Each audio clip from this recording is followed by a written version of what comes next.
Welcome to Successful Meetings in English. In this lesson, we will look at the language necessary for a facilitator to end a meeting. Just as a facilitator needs to start a meeting in a positive tone, the facilitator needs to do three main things at the end in order to bring it to a successful close. The three steps are 1. Clearly signal the end of the meeting. 2. Praise and thank the participants. 3. Clearly state what kind of follow-up is necessary. We will look at each of these in turn. If the meeting has run its course, it's fairly easy to signal the end. Here's some useful language. All right, time to finish. This is all we have planned for today. We should wrap up here. Any last thoughts? But it's more tricky when people are still discussing an issue or when agreement is not in sight. Here are some useful phrases. It's been nearly 2 hours. We should finish soon. Unfortunately, we need to finish the meeting soon.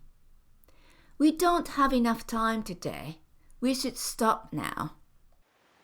We often tend to forget to thank people for coming to the meeting. But this is an important step and will make them feel good and yourself as well. Here are some expressions for when the meeting has gone well. Thank you. Nice meeting. Thanks everyone. It was a very productive meeting. Thanks everyone. We appreciate everyone's contribution. It was a great session. Well done everyone. We've got some great ideas. Great teamwork. Sometimes the meeting may not go well, but it's still good to say thanks.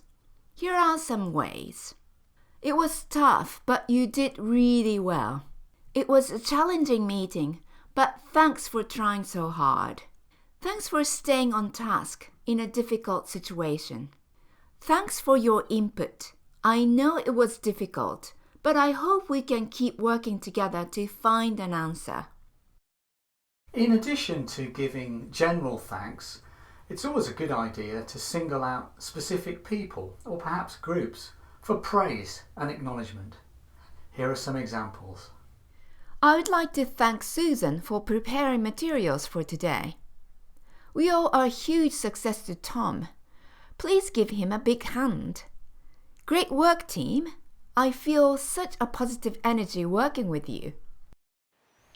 Perhaps the most important part of the end of a meeting is to decide on the action that needs to be taken next. Many people think that when the meeting is finished, they can stop and then just go home. But what is really important is to have some follow-up. Here is some useful language. Please make plans for the next quarter. Please go back to your team and report today's results. Hand in a report based on today's meeting. Another part of the follow-up section of the meeting is to ask if there is any other business, or AOB as it's often called. These are usually small items for sharing information, not for extensive discussion. You could introduce this by saying very simply, is there any other business? Another section of this part of the meeting is to confirm the date of the next meeting. Again, very simply, you could say something like, let's check the date of the next meeting. Is March the 3rd okay for everybody? Or something like, let's meet first thing on Monday morning. First thing means as early as possible once everybody has got to work. In this lesson, we have learned about the ways that we can end a meeting so that it can be most effective. Think about recent meetings you have been to. How did the meetings end? Was the ending signaled? Did you feel good after the meeting? Did the facilitator ask for AOB or check the date and minutes? As usual, there is a checklist to help you. Good luck!